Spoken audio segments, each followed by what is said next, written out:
Nabag sa batas ang ilang probisyon sa inaprobahang panukalang pambasang pondo para sa susunod na taon ng Kongreso. Ayon kay dating Senate President Frank Drilon, hindi maaaring walang subsidiya ang PhilHealth sa panukalang pondo dahil nakasaad sa batas na matik o otomatikong mapupunta sa Universal Healthcare Plan ang buwis na malilikom naman mula sa sin tax law.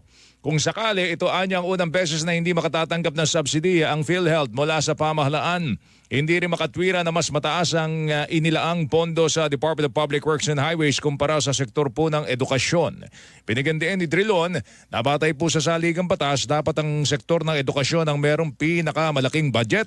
Ang sinasabi, kahit po ipagsama-sama mo ang budget ng DepEd, ng SUC, ng CHED, ng TESDA, mas maliit po rin po kung ikumpara mo sa doon sa DPWH. Yan po ang magiging problema.